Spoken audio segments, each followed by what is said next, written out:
Redeeming generational masculinity requires oriented men. Mm-hmm. And oriented men, they are able to love well, love and lead well in their home fronts and to what's been entrusted to them. Mm-hmm. Very, very, very important.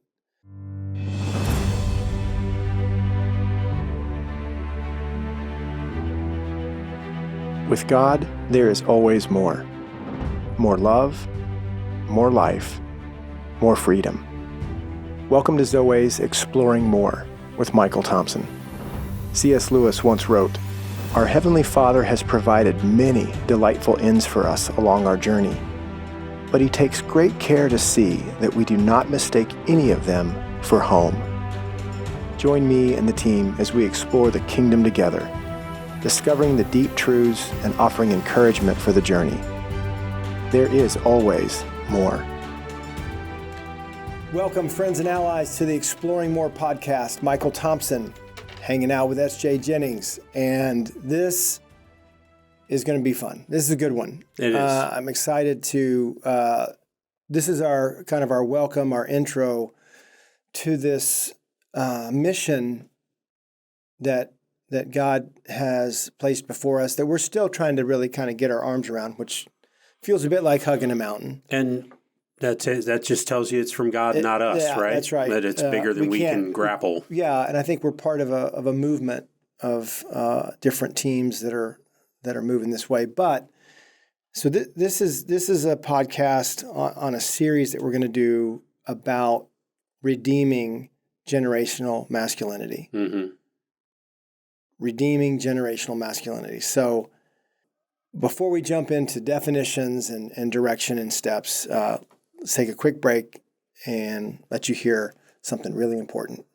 Validation is something, whether I could have termed it as validation, something that I craved and wanted very much at various places along my journey. When I had the privilege of being validated by an elder or sage, it meant something very valuable to me. I could feel my heart rise up and say, oh gosh, somebody has seen me, somebody knows me, and somebody likes what they see and what they know. Learn more about the Elder Sage Initiative by going to zoweh.org/Elder Sage. That's ZOWEH.org/Elder Sage. Welcome back to the Exploring More podcast, and that is our Redeeming Generational Masculinity video series featuring elder sages and what we believe is a part of this strategy of reclaiming lost ground within masculinity from generation to generation. Yeah. I'm no expert on all the Gen X, Gen Z, I'm a baby boomer. You're at the tail end of the boomers, I'm at the end. right? Yeah. I'm firmly in Gen X. Yeah. So that's not really what this necessarily is, even though it would affect generationally men particularly. But I think the hope that we have at Zoweh is to see redemptive communities, SJ, everywhere. Mm-hmm. And that can span geography, meaning we live in a redemptive community here in Durham, Chapel Hill. Yeah, at Zoweh. At Zoweh headquarters, if you will, and aspire to walk. And so we've done walk together in redemptive community. So we have done some episodes on what redemptive community is. So and we've done a whole series of episodes on the stages of the masculine journey. Yep. Right. So this is not going to be that. We are going to step into some of that in some later episodes, but we thought we'd put the framework on this suggestion of redeeming generational masculinity and try to bring some color and definition to that so that we can then, talk about strategic stages, particularly elder sage, king, and warriors, Nothing wrong with youth and youth ministry, and yet we're actually trying to reinstitute a masculine bestowing from older men, the grandfathers, fathers, and sons. Yeah. And if we somehow are successful at all there, then boys will be significantly impacted. Right. Because the generations above them, their fathers and grandfathers, right, are oriented men who are walking intimately with God to recover their masculine soul, their masculine heart. And that's what they bring home. That's what they bring to their families. That's what they bring to the generational space. And so, I think that's a good prelude to what we want to try. I was just going to say, I'm glad you kind of paused in your thinking right there, because I was going to say to you, stop right there. I'm 53 years old. My father's gone. He died when I was 23. Yeah. I never knew my grandparents except for one grandmother.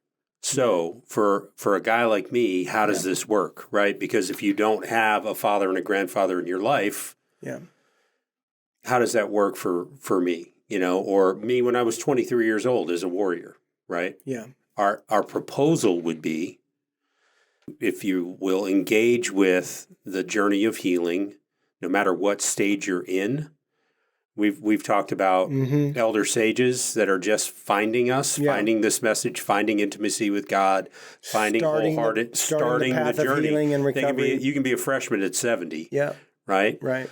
But getting your heart back, healing and training, entering into now this idea of redeeming generational masculinity.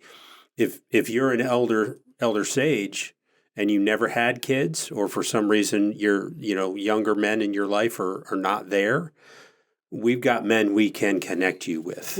Is the idea, right? Both up from warrior to elder sage, and the other direction through king to elder sage, back down elder sage, king, warrior.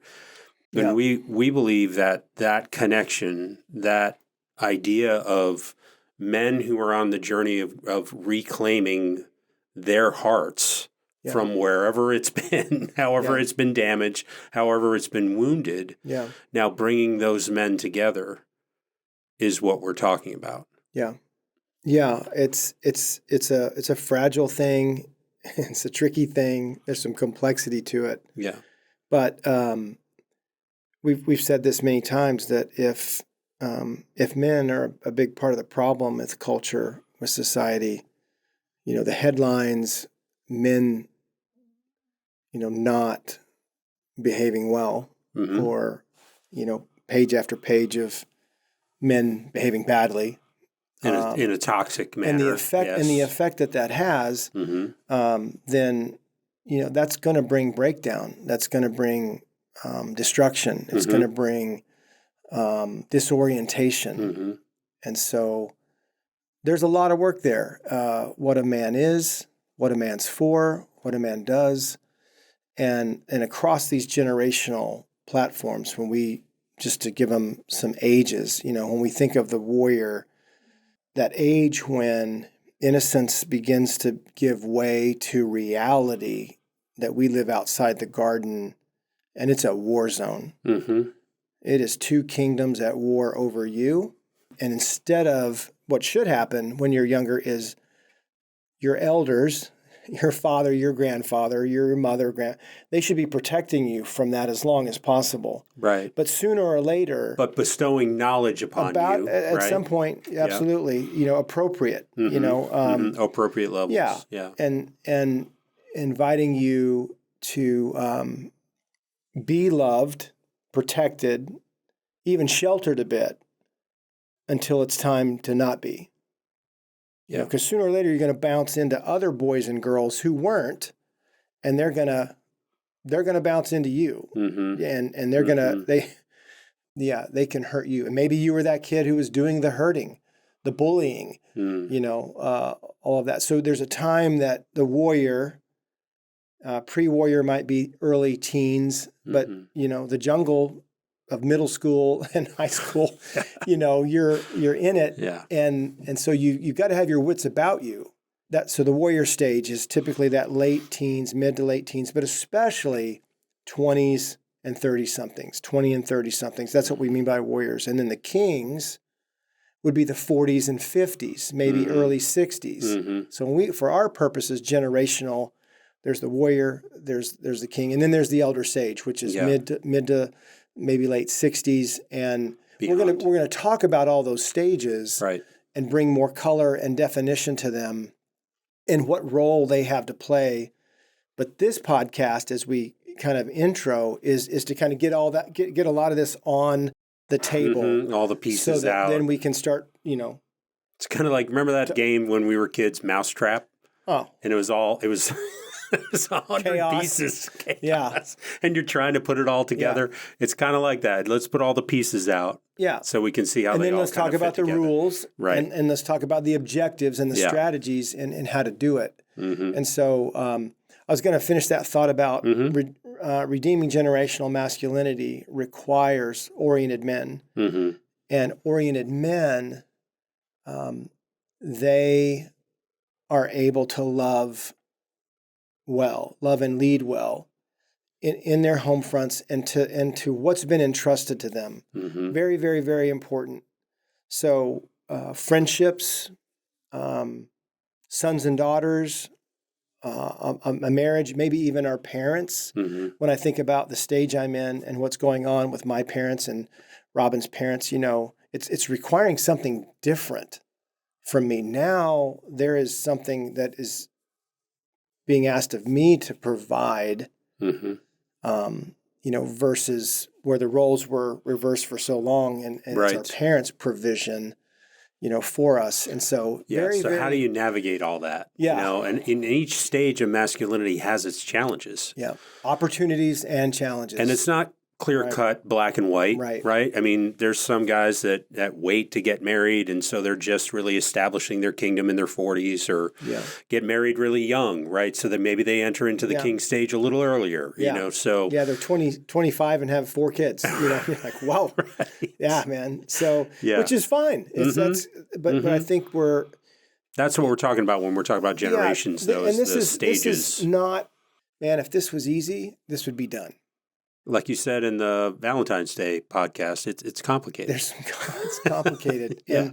And yet we believe, missionally, that God is giving us a vision and a strategy to move at it in a way that could make a huge difference. In the hearts and lives of men. I think King Me is a very important book with strategies of recovery and redemption. So that you can love and lead well. And really, really key, SJ, and then we can jump into some other things wherever you want to go. But so for us to focus on redeeming generational masculinity, I just want to say this, is not ignoring the significance nor the value of women. No. If anything, it's our attempt to say, you've lived so long without good men. You've lived so long. Long suffered. You've long suffered. This is an attempt to encourage you. Yeah.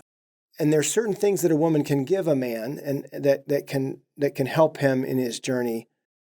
But mostly I agree with Eldridge that masculinity is bestowed by masculinity. Right. Healthy or unhealthy. Yeah. And there's some feminine traits and feminine characteristics, and there's some very, very important longer conversations to have about the mother heart of God. No question. And we need Robin and Sherry. When we think of image bearing, here's a masculine image bearer and a feminine image bearer. That's right. And then here, so the two of them together is the completeness. I just want us to be clear that we're not No. This focus is not at the expense of women. This focus is for the encouragement and the loving of women in a way that elevation, good word, of women in a way that I think only good men, oriented men are capable of doing. Men walking out more from their true self, than their false self. Men that are able to walk more as providers and protectors rather than consumers. Yeah. So kindness and strength. Yes. Right. So I just Loving want to and put leading. that on the table, that this focal point is actually to benefit women, sons and daughters, marriages. The definition that came up in our all team meeting about this very thing, when God was kind of moving us towards this idea of redeeming generational masculinity, the definition for us is redeeming generational masculinity for the healing of men, women, marriages, and families. Yeah. Right. So it isn't just all about the dudes. Yeah, that there's an effect to this, because we've seen the effect of disoriented and the unredeemed generational masculine cycle. That's right. So we'll get into it more, but scriptures talk a lot. It's good to make that clear early. 1 John, I mean, you've got so many wonderful examples. This is a headline that I would say has a pretty medium. There's large and extra large themes. This is a medium to large theme about how this is supposed to be passed down. So if you break the cycles of wisdom and discernment and walking with God and experiencing Jesus in an intimate relationship, if that breaks down, then what do you really have to pass on? Right. How can you validate and initiate? How can you bring repair when, as a father, I'm the one who's wounding? If that breaks down, if that breaks down, all you can pass on is something that's broken. Brokenness. Oh yeah.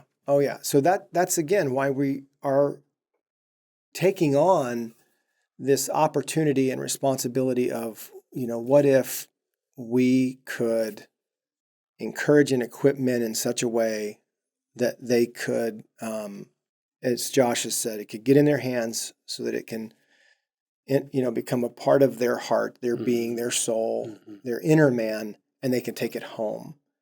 That's simple. that's how we're going to change the world. Man, so I can't not think about, just as an aside, as we're talking about the stages of masculinity, I'm from the Northeast, and in many cities in the Northeast, there are triple-decker houses, is what we call them, triple-deckers, okay? So there's 3-story houses, and when you're young, you live on the top floor. And then you enter into the warrior and the king stage, and now you're in the middle floor. Yeah. And then when you become an elder sage, you're on the first floor. Yeah. Generational and families living together. As you move down, you have children, and they live on the top floor. And they move down, and more kids are. Yeah, great. And a lot of that is broken now. That's that's probably from mostly 150 years ago. But I remember knowing families in Boston that still live that way. Yeah. And so there's this bestowing, and I'm not saying those people weren't broken. I just think it's really interesting. All those generations were under the same roof. Yeah. And what we're trying to do is not physically bring them all under the same roof again. Yeah. We're trying to spiritually do that. Yeah. So that there can be bestowing, there can be passing on and passing up. Because just as well as I do, a boy can say a sagely thing. Yeah. A warrior can say a sagely thing, and sometimes elder sages need to hear from the warriors. Yeah. So it moves up and down. Yeah. Across generational lines, an exploration together. You brought up, the old brownstones or this, the triple deckers living that way. We see this illustrated in lots of films. And lots of stories. I mean, the Lord of the Rings, you've got Gandalf. And then you have Aragorn and Boromir and Faramir as the kings. And then you have these hobbits, and you have Legolas as the warrior. And these, so you see the generational spaces there, and it is the Fellowship of the Ring. This is them moving together. I think about Downton Abbey. Downton Abbey, same idea, right? Yep. I mean, and there's brokenness there. Yep. in individuals. The dowager. Yes. And, Who's my favorite character. She's pretty sarcastic and biting at times, but she's great. Yeah. And so my point is, this is not something we have to create, bro. No. This is something that we want to recover. Right. It's been hijacked. That's good. And, when I think of the stories that we love, when Miyagi at the end is this older king, elder sage, and he's teaching Daniel, Daniel has no idea he's learning karate, wax on, wax off. But at the end of Karate Kid, and, if you showed me a clip right now, I guarantee you I'd get teary. When he goes into the pose, Mm-hmm. and Miyagi's like in the back, and he's in the shadows of he's been training him, but he's back there in the shadows, and he goes, yes. You see Miyagi go like, yes. Now's the time. And he does it. We did it. We did it, Mr. Miyagi, And there's just that grin, that smile of pleasure, that well done. I see you. Mm-hmm. I mean, so if you ask, well, what are some of the ways that we're going to see this? Well, we at every generation, we want to see recovery, mm-hmm. recovering from the wounds of their past so they can go forward. Mm-hmm. It's almost impossible to impart what you don't own, what you haven't received. Yeah. So we want to create a culture in redeeming generational masculinity where that is an honor culture, a normal thing of being seen, being encouraged. And it's not passing out flowery compliments. What we're really talking about is the kind of words spoken from somebody that you come to know. Mm-hmm. Nothing wrong with a stranger.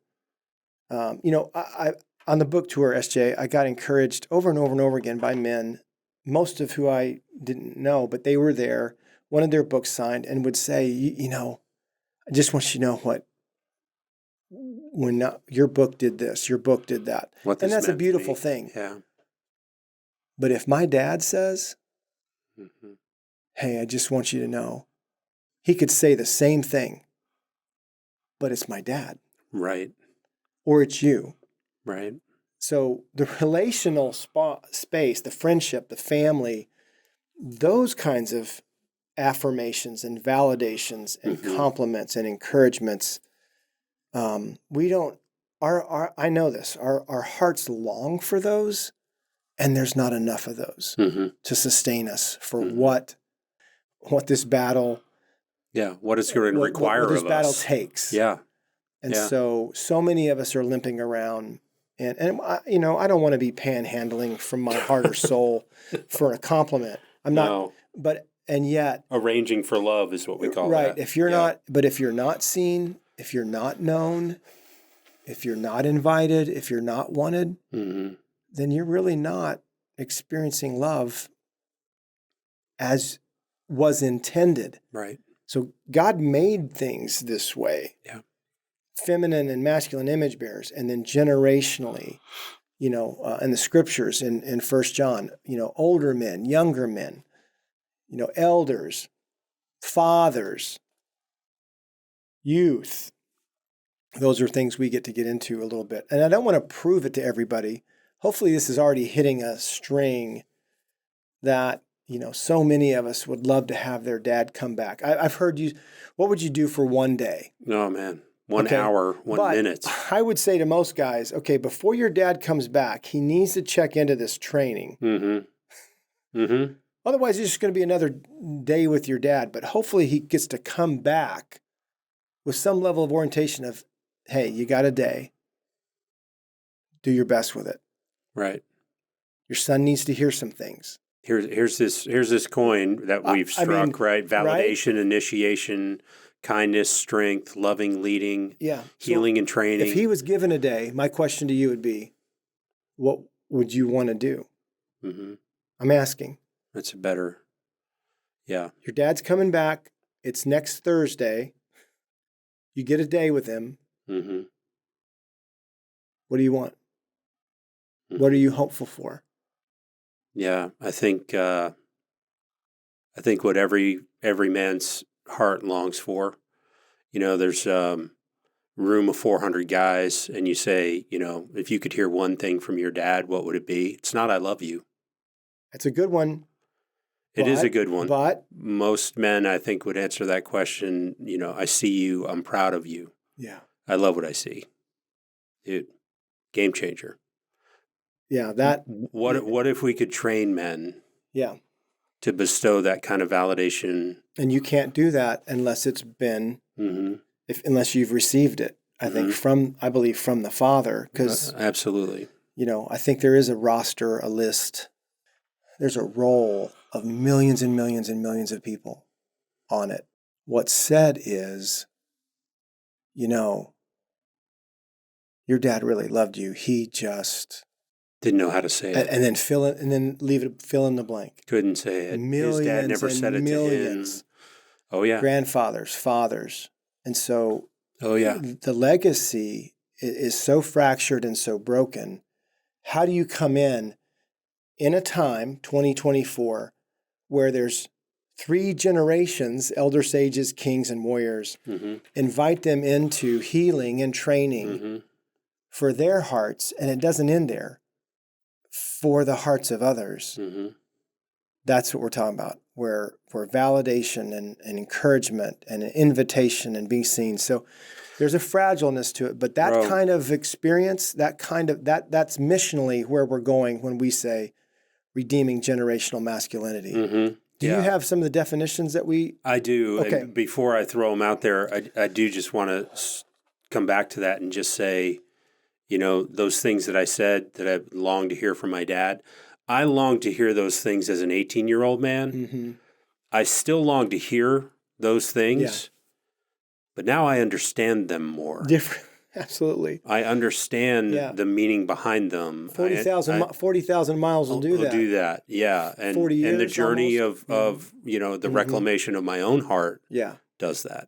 Like if my dad was here with me today, I could teach him a thing or two. So that, I don't say that from a point of pride. I say that from a position of, I want you to bestow these things on me, but I'm not sure you understand them like I do. So I want to spend some time with you so that you can understand where we're coming from and reclaim that, redeem that generational distance between the two of us. Because I do believe that's how this is going to work. There's going to be some warriors out there. Some of them are on our team that get the opportunity to train their dads, to train their uncles, to train their grandfathers. To speak those words over them, for them, to them. Yeah, those loving. And the other way around. Right. There's no doubt. Yeah. So, masculinity, the definition that we came up with. For now. We're working it out, but go ahead. Yeah. Masculinity is the physical, emotional, and spiritual expression of male image bearers. Yeah. Covers a lot.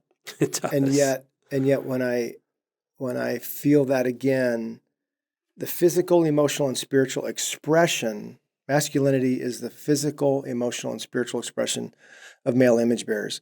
That doesn't necessarily say that that's good. No. Because it doesn't say how those things are expressed. That's right. So I like it for that reason, that it's got some level of vague or ambiguity. Good word. And I think, that's our point, that all the expressions of masculinity by the male image bearers in physical, spiritual, and emotional ways, that's actually broken, fractured as a whole. I'm just saying as a whole. I see what you're saying. Yep. And so, so I think it's part of the fall. I think it goes back to the fall. That it's broken. Right. It's not in the last 20 years. It's not in the last 40 years. Right. So, if you could go fishing one more time, if you could have just a cup of coffee and play golf with him one more time. I mean, those are expressions that a lot of men say, spiritual, physical, emotional expressions. Well, but if he can't say the words that you long to hear, I mean, being with him. And understand the words that he's saying. We see movies like The Kid. Yeah. We see movies like The Adam Project. Yeah. We see those kind of time-altering spaces, and And yeah, when he blesses them, Oh my gosh. okay, we cry. It's coming up in me right now, dude. Yeah. At the end of the Adam Project. Okay. Yeah, don't go there. Don't give it away. Good You with grief. me? I mean, there's a chord in masculine hearts, just like there is in feminine hearts, that can be struck in certain ways, and they need to be. Right. If they're not, they do go dormant, but I think in that definition, what they actually do is go sour. They go off key. They go out of tune. Yeah. And that's not good. Absolutely. I'm thinking about Brene Brown, and she's talking about creativity when she says this, but I think it's true of masculinity too, probably of femininity. She says that creativity unexplored, unrealized, metastasizes into something else. Great. Yeah. So this masculine, chord that can be struck, if it lays dormant for too long, it's going to metastasize into something else that it's not designed to be. Yeah. And I want to talk about so much more of this because there's such creativity. There's such artistry in the masculine heart and soul. There's expressions of it that have in some ways been assaulted through culture and even from the toxic spaces of masculinity. Correct. So there's a lot more to talk about in that, but I want to get to the other. So that's masculinity. Yes. So then what's generational masculinity? So generational masculinity is a culture of masculinity intentionally pursuing God for healing, training, and the redemption of friendships across the generational stages of the masculine journey. That's a big mouthful. That is. Caleb will put it down there, but let me say it again. So what's generational masculinity? It's a culture of masculinity, intentionally pursuing God for the healing and training and the redemption of friendships across the generational stages of the masculine journey. Elder sages, kings, warriors. If we could see, I'm just going to, for giggles as we wrap up, what if we saw 1,000 men accomplish that in the next couple of years? Oh, man. If that happened in the next couple of years, within the next 10 years, you're talking about 100,000 men. So what if we saw 10,000 men in the next couple of years? Because I think it takes a couple of years to do that. Sure it does. It takes redeem. 2-3 years to get your own heart back. That's right. Yes. So that's the first work. Yeah. You said it earlier. If you're a freshman at 70 or you're a freshman at 23, you're still in the program of recovery, of redemption, of restoration, of less false self, more true self, getting out from under the lies and experiencing, not just hearing the truth that you're a beloved son, but experiencing the Father and the King and the Holy Spirit speak that over you. Right. You can hear his voice. I mean, this is not just some academic pursuit we're talking about. We're hoping to kind of throw guys into the ocean of the Trinity and say, man, swim or drown. Either way, you're good. Just get in that water, man. You know, get wrinkly. Yeah.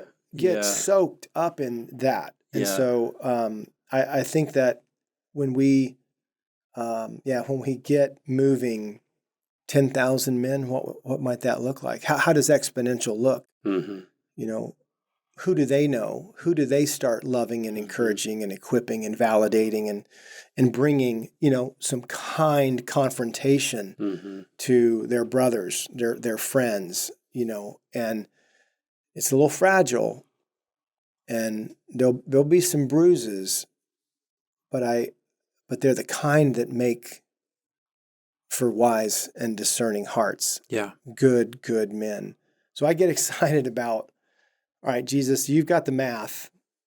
We'll do our best. Whoever you give us, whether it be through the book King Me or Heart of a Warrior, or they step into an encounter weekend. Right. Listen to the podcast. Or, step into those, all of the above. We'll continue to try to provide environments and relationships and resources that can foster this. But what we're saying in 2024 as a team is we're going to even go at this a little more intentionally. this is more clear to us than it's ever been. It is. Yeah. And so here we go. Yeah. Let's go. Yeah. So we've defined masculinity. We defined generational masculinity. And I was thinking, okay, let's define redeeming generational masculinity. We really don't need to do that. I don't think anyone needs to be convinced that this needs to be redeemed, that it needs to be reinvigorated, that it needs to be, re-enlivened. I mean, all these words, R words, we can, there's a lot of them that are applicable. Yeah. And all you got to do is look around to see. And I'm not even talking about our culture. I'm just talking about look around your personal relationships in this context. Yeah. We need this. Yeah. And there, we had a circle the other night, and 5 guys, everybody was hurting pretty good. And not because of stupid crap they did. It was just life. It was just life. I mean, one of my buddies, his 12-year-old dog died. And I mean, the reaction and how fast it happened. And you could say it was a dog, they're family members. Oh my gosh. And all of us dog guys, the other 4, like, oh, bro. And we were already tenderized by a few other conversations that were going on. One had a child in rehab. That's just so hard. Giving us updates on that, parents' health and stuff going on there. So, buddy, this is not an immunity program. This is an equipping doesn't mean program. You're not, like we've said, it doesn't mean you're not going to get hit. It just means you get hit a little less, maybe. Yeah. But when you do get hit, you got men around you that can care for you and get right. You, yes, and I'm so glad you brought up your group too. As we wrap up, we've talked about elder sages to warriors, warriors to elder sages to kings, kings to warriors. This kind of back and forth. Well, there's also redeeming generational masculinity within the circle of kings. Yeah, and warriors. And warriors, and surrounding yourself with other men that are on this journey as well at the specific stage that you're in. Yeah, so there's some of that. Yeah, if you're interested in this and want to enlist, want to be a part of that, man, reach out to us. We can give you a couple steps. There are some applications literally for the Elder Sages and the Elder Sage Initiative, which is kind of where we're starting with redeeming generational masculinity. Instead of training a bunch of youth ministers, we thought it'd be more advantageous to train a bunch of 70-year-olds and deploy them on the landscape. Off the stands, get them back in the game. Yeah. So that's a huge thing. But I do know that the orientation that comes through the encounter weekends, that's huge. Huge. April 25th through the 28th. The books, King Me and Heart of Aware, they're written with these intentions. And we're actually looking back as you can and seeing all of that more clearly than when we wrote them. Yeah. And like, oh my gosh, this is more clear now.